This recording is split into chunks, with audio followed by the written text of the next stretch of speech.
그리스도인이 되면 믿음 안에서 가지는 특권들이 있습니다.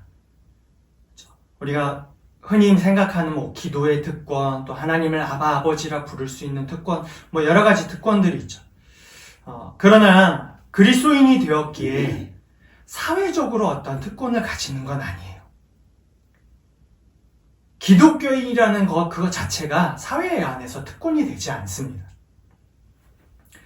오히려 현실 안에서 보면요, 손해 보아야 하는 일들이 많습니다. 그리스도인으로서 사는 것이 특권이 되지 않아서 힘든 게 아니에요. 그리스도인으로 살아가는데 찾아오는 압박이 힘든 거죠. 근데 그 압박은 외부적인 압박이 있을 수 있고요. 또 내부적인 압박으로 나누어 볼 수가 있죠. 외부적으로는 우리가 흔히 생각할 수 있는 핍박, 어떤 손해보는 것들, 그런 일들을 겪는 거예요. 또 내부적인 요소는 이 외부적인 요소 때문에 내부적인 압박이 찾아오면요, 굉장히 힘든 싸움이 됩니다. 무엇보다 그 압박에 압도당하잖아요. 그러면 이 마음의 평정을 찾기가 굉장히 힘듭니다. 우리가 염려하지 말라, 근심하지 말라, 여러 가지 하지 말라는 이야기들이 있잖아요. 그 가운데 염려와 근심이 어떤 외부적인 것들로 인해서 내부적인 압박이 찾아오고, 또 그것에 압도당하면 평강을 이룰 수 없다는 것을 우리가 알 수 있습니다. 그것과 같이 그 압박에 압도당하면 평정을 찾기가 굉장히 힘들어집니다. 그리스도인이 되어서 하나님이 허락한 특권이 있지만 그 특권이 있다고 해서 살면서 겪는 일들이 그럼 마냥 즐거운 일은 아니거든요. 정도의 차이에 따라 겪어야 하는 일이 다르고요.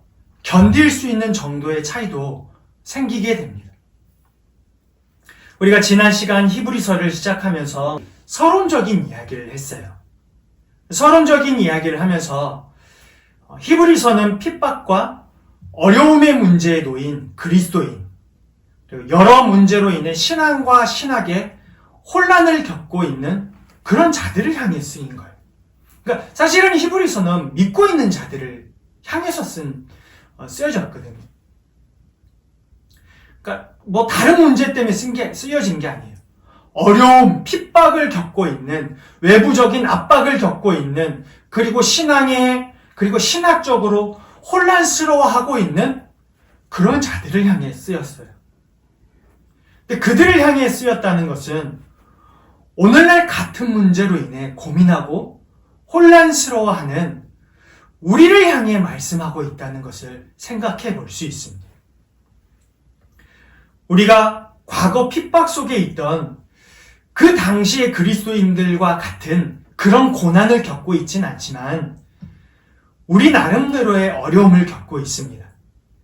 그 속에서 신앙과 현실이라는 갈등을 해결해야 되죠. 근데 이 갈등이 해결되지 않으면 곧 신앙의 위기로 넘어갈 수가 있습니다. 히브리서는 신앙적 갈등의 자리에 있던 위기의 그리스도인들에게 그 위기를 넘어가라고, 그 위기를 겪고 있는 자들에게 다시 예수를 생각하고 예수님께로 돌아오라고 도우려는 말들을 하고 있죠. 우리 역시 어려운 문제가 있을 때 합리적인 선택으로 편해지려는 경향이 있음을 지난 시간 얘기했습니다. 그런 우리가 오늘 말씀을 통해서 어떻게 위기를 준비하고 넘어갈까에 대해서 우리가 함께 생각해 보고자 합니다. 어떻게 위기를 준비하고 넘어갈까? 첫 번째 나누고 싶은 것은요, 경고를 받아들이며 살아야 됩니다. 요즘 차들은 다 좋아서요, 기본 옵션만 넣어도 안전에 관한 옵션들이 들어가게 됩니다. 그 중에 참 유용한 옵션들이 있습니다. 차선 이탈 방지, 그리고 앞차와 충돌 방지, 그리고 주차, 여성 운전자들에게는 주차 관련한 어떤 옵션들 꽤 유용하게 쓰입니다. 저도 한 번은 고속도로에서 졸음 운전을 한 번 했었습니다. 근데 그때 이 기능, 그러니까 차선 이탈 방지 기능이 있었어요. 앞차 충돌 방지 기능도 함께 있었죠. 기본 옵션을 넣었는데 이 기능이 목숨을 살린 적이 있었습니다. 졸다가 1차선으로 달리고 있었는데 가드레일 쪽으로 핸들이 틀어졌습니다. 근데 그때 차선 이탈 경고가 크게 울렸어요. 근데 그 울리는 그 경고음 때문에 핸들을 바로 잡아서 다시 1차선을 달릴 수가 있고 졸음 쉼터에 가서 잠시 눈을 붙였던 기억이 있습니다. 여러분, 그 기능이 아니었으면 어떤 일이 벌어졌을지 상상만 해도 아찔합니다. 경고가 가진 기능이 있습니다. 그것은 위험을 감지하여서 어떤 추가적인 피해를 입지 않도록 미연에 방지하는 일이죠. 그러니까 위험을 감지해줘요.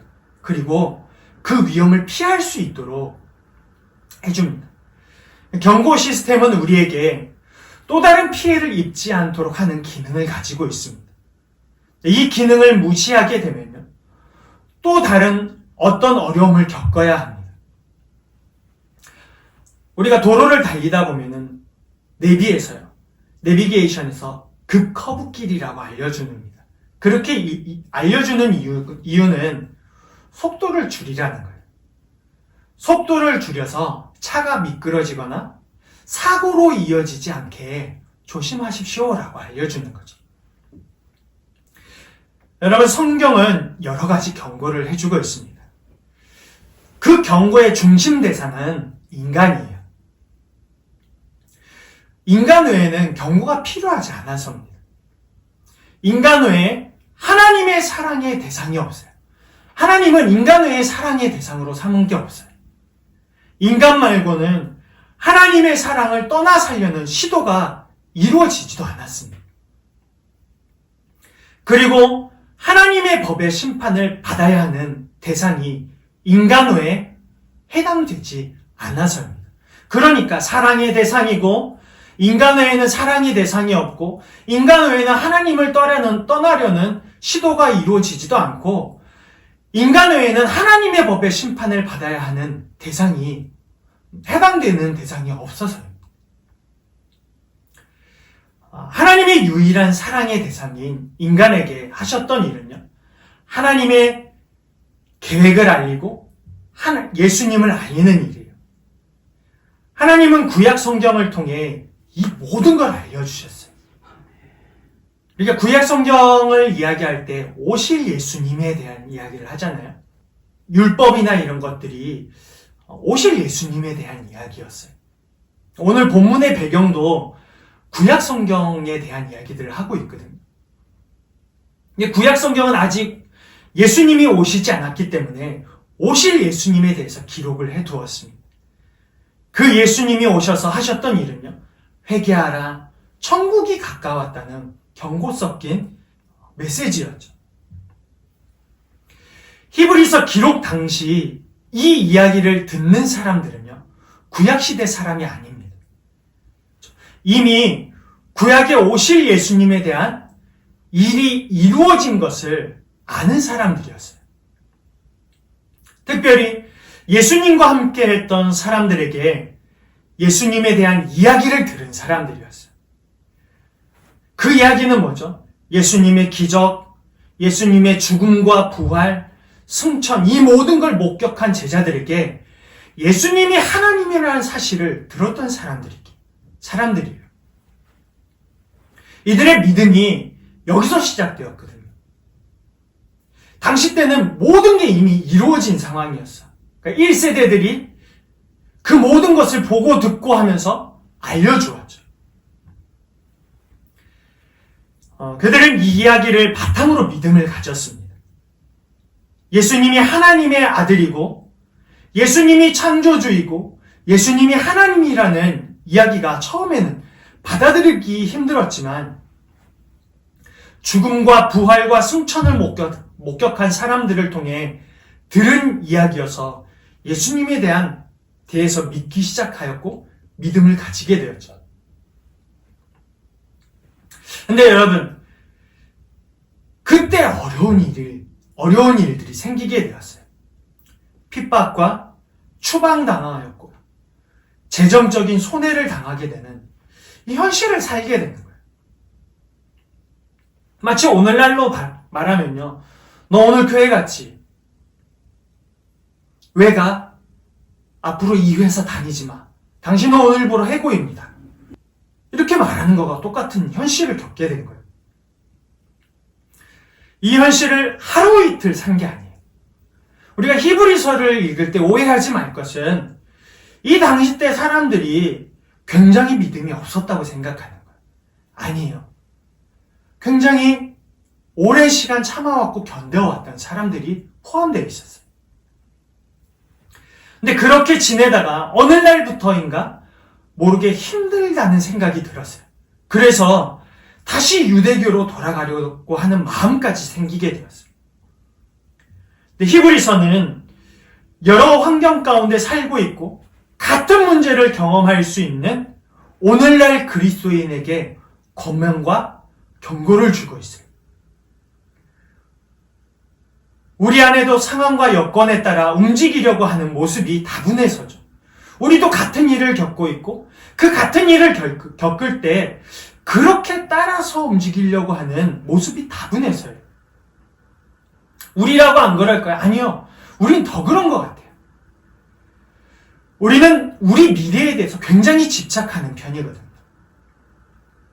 당시 사람들보다 오늘날 우리는요, 더 미래에 대해서 집착하는 편이에요. 그 집착은 매우 집요하기까지 합니다. 미래를 위한 일이라면은 무엇이든지 얻으려고 하죠.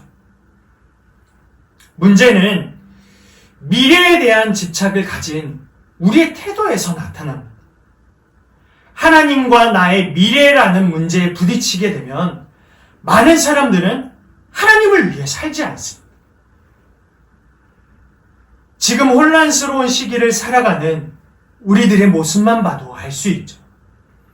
우리는 우리의 미래와 직결되는 문제를 만나면요, 하나님을 위해 살지 않습니다.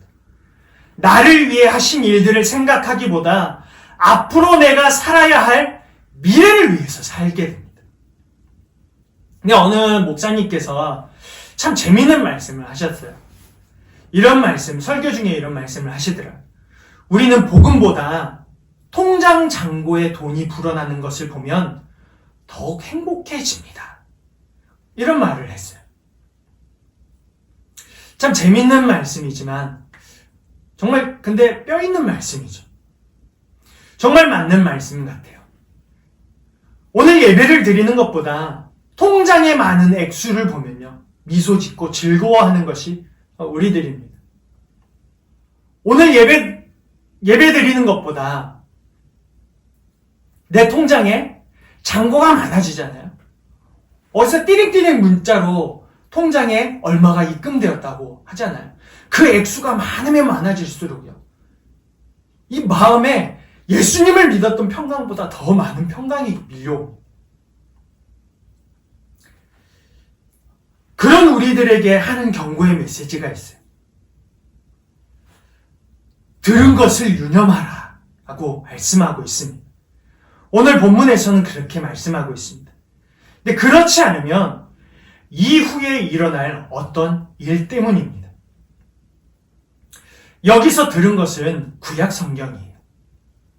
들은 것을 유념하라 라는 말씀은요, 구약 성경, 곧 오실 예수님에 대해서 말씀하신 그 성경에 대해서 유념하여서 생각해 보라는 거죠.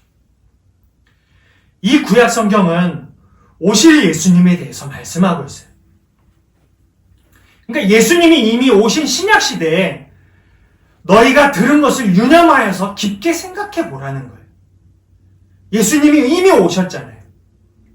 유념하라는 말은요, 진지하게 주의하라는 뜻을 가지고 있어요. 주목하다라는 뜻을 가지고 있어요. 근데 이 유념하라는 말과 흐르다, 이탈하다라는 뜻을 가진 파라르레오라는 단어가 함께 사용될 때는요, 주로 항해에 관련돼서 사용되었다고 해요. 이게 무슨 말이냐면 배를 정박시키는 것을 의미해요. 배를 정박하는 것을 보면요, 닻을 내리죠. 그리고 끈을 개선주에 묶는 모습들을 볼 수 있습니다. 우리가 포항에 살고 있어서 어떤 바닷가 주변이다 보니까 그런 일들을 쉽게 목격해 볼 수 있어요. 조금만 가면요, 배들을 정박해 놓은 모습들을 보게 되거든요. 정박해 놓은 모습들을 보면요, 끈을 부둣가에 이렇게 쇳덩이 이렇게 나온 것에 개선주라고 하죠. 개선주에 묶어 놓은 모습들을 볼 수 있습니다. 배가 어떤 바람이나 조류 등에 의해서 떠내려 가지 않기 위해서이죠. 근데 배를 정박하는 사람이 주의해서 정박하지 않으면요, 배가 떠내려가게 돼요. 급류에 떠내려가듯이 마구 떠내려가는 게 아니라 서서히 떠내려가게 돼요. 여러분, 누구의 부주의로 인해서 일어난 일이죠?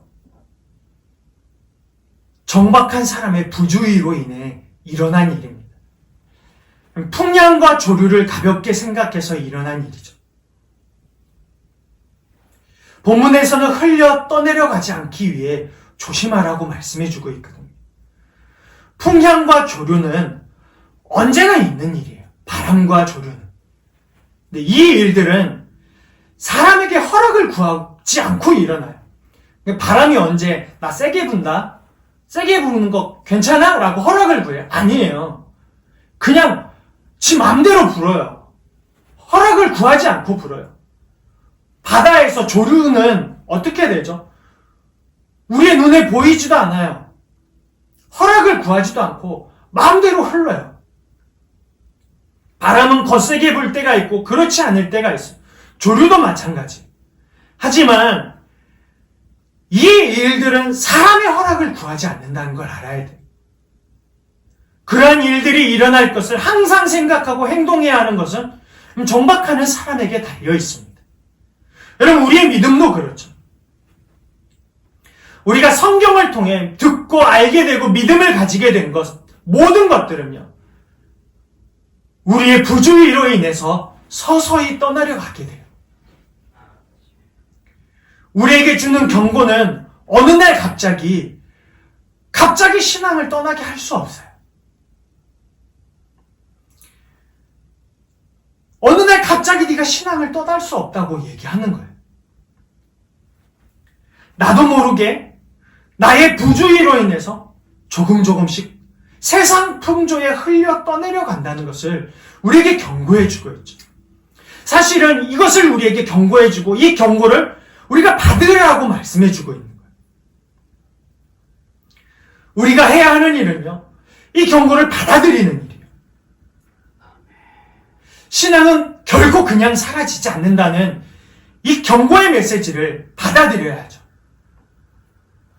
너무 부주의하게 생각하고 행동한 우리에 의해서 서서히 떠내려간다는 것을요, 인정해야 돼요. 사실은 우리의 삶에서 복음이 우리를 배신한 게 아니에요. 복음은 단 한 번도 우리를 배신한 적이 없어요. 우리가 적극적인 태도를 취하지 못하였기에 일어나는 위기라는 사실을 알아야 돼요. 우리의 삶에 일어나는 신앙의 위기, 어떤 신앙의 불편함들이 우리가 적극적인 태도를 취하지 못하였기에 일어나는 위기인 거예요. 경고를 받아들이지 않고 살아가게 되면요, 결국에는 스스로 제한적인 사람이 되어버려요. 이 말이 무슨 말이냐면요, 그리스도인으로 살아가는 일에 제한적인 사람이 돼요. 누구에 의해서 처음에는요, 누군가의 핍박과 어떤 일들이 있었겠죠. 근데 나중에는요, 스스로 제한적인 사람이 돼요. 누군가에 의해서가 아니라 나 스스로 어떤 그리스도인으로 살아가기를 제한을 걸어버리죠.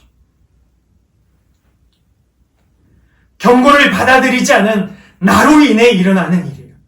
여러분, 당시에도요, 꽤나 어려운 일들을 견디며 신앙을 지켜왔어요. 핍박을 견뎌왔고요. 어떤 환난이나 핍박을 견디는 사람들을 보면서 격려도 했어요. 그런데 어느 날 스스로 신앙을 지킬 수 없는 상황에 이른 거예요.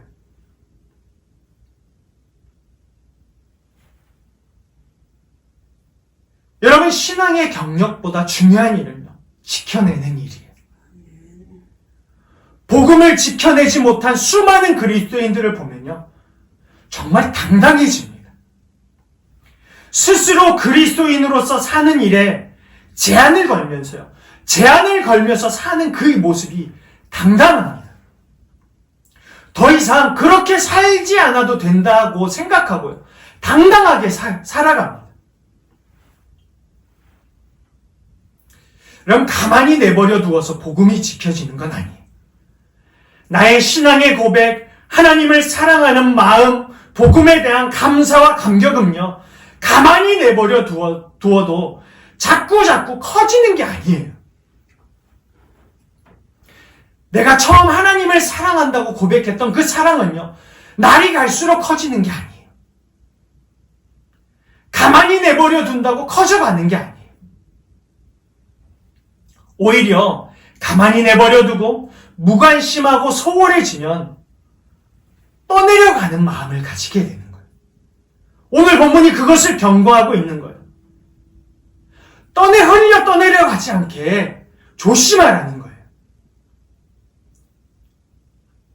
그 위기를 경고하는 것을 받아들이고 잘못된 길로 가지 않도록 주의를 기울여야 하는 게 우리가 해야 되는 일이죠.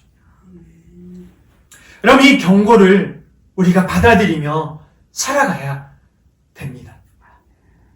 두 번째 나누고 싶은 말씀은 구원의 의미를 재발견해야 됩니다.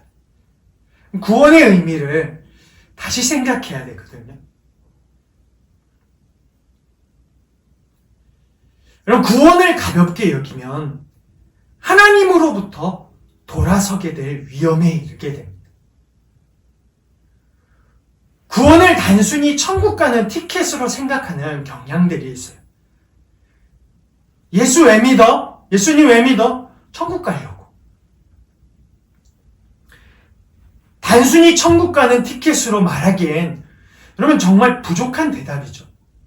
구원은 천국, 하나님 나라를 우리에게 주시려는 하나님의 계획과 하나님의 열심과 우리를 향한 사랑으로 가득한 게 구원이에요. 마치 기차표 한 장 얻어서 어디 여행 가는 일이 구원이 아니죠. 구원을 티켓 한 장으로 생각하면 우리의 신앙을 굉장히 메마른 신앙으로 이끌어갈 수 있어요. 그럼 구원파가 그렇죠. 구원 언제 받았어? 몇 월 며칠? 그래, 이제는 구원을 얻었으니까 그냥 막 살아도 된다는 거예요. 앞으로 어떻게 살든지 상관없다는 거예요. 굉장히 메마른 신앙으로 이끌어갔거든요. 그럼 티켓을 얻었다는 안일한 생각에 빠져 생활하는 일이에요. 구원은요, 구원 그 자체보다 구원의 과정과 그 과정 속에 담긴 의미들이 중요해요. 그 과정 속에 담긴 사실과 의미들이 사실은 우리들을 그리스도인으로서 더욱더 살아가도록 하는 거예요. 여러분, 당시 히브리인들이 제사의식이 있었잖아요. 그들은 제사를 믿었는데 왜 그렇게 메말랐었죠? 왜 그렇게 메마른 삶이 되었었죠? 그건 자신들은 하나님의 선택된 언약 백성이라는 거예요. 제사의식만 하면 됐고, 제사의식을 통해서 모든 게 끝났다고 생각한 거예요. 근데 아무런 의미가 없었죠.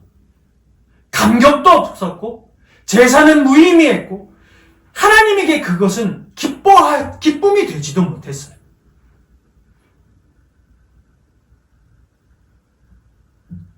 하나님의 끝없는 사랑,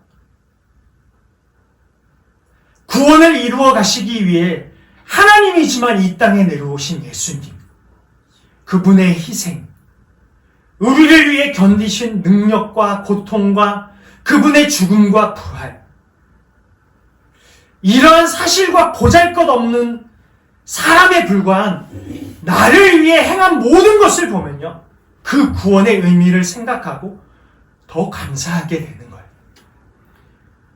그 감사함 때문에 더 그리스도인으로서 살아가도록 되는 거죠. 여러분, 당시 그리스도인에게 있는 문제 중 하나도 구원을 등한히 여겼다는 거예요.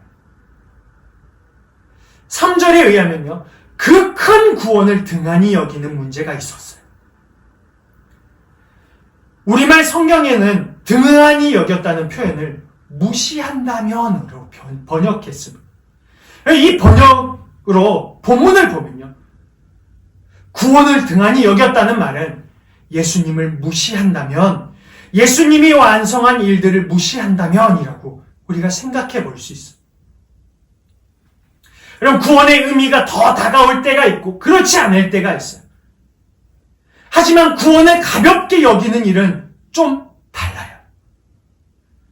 구원의 의미가 내게 좀 더 가까이 올 때가 있고 그렇지 못할 때가 있지만, 구원을 가볍게 여기고 예수님을 무시하는 일은요, 굉장히 다른 일이에요. 예수님이 하신 일들을 무시하는 일, 예수님 그 자체를 무시하는 일이 되어버리고, 그렇게 된다면 하나님으로부터 돌아서게 될 위험을 가지게 되는 거죠. 본문 속에서 가진 그 그리스도인들이 무슨 문제예요? 그 큰 구원을 등한히 여겨서 구원으로부터 하나님을 버리면서 떠날 수 있는 그 상황에 이르게 된 거예요. 많은 그리스도인들이 신앙의 문제가 생겼을 때 세상이 힘들어서라고 대답할지 몰라요. 우리도 누군가를 위로하기 위해서, 또한 누군가를 나의 핑계거리를 삼아서 세상이 힘들어요, 세상이 힘들어요 라고 얘기를 해요. 하지만 생각해보면요, 정말 핑계예요. 어쩌면 예수님을 무시해서 일어난 일이 아닐까라는 생각을 하게 돼요. 구원을 깊게 생각하지 않고 예수님의 그 큰 구원을 무시하면서 등한히 여기면서 사는 게 우리 삶의 문제이지 않을까라는 생각을 하게 됩니다. 구원의 감격을 누리고 간직하는 것도 우리고요, 구원을 가볍게 생각하는 것도 우리입니다. 그럼 주님은 어떠실까?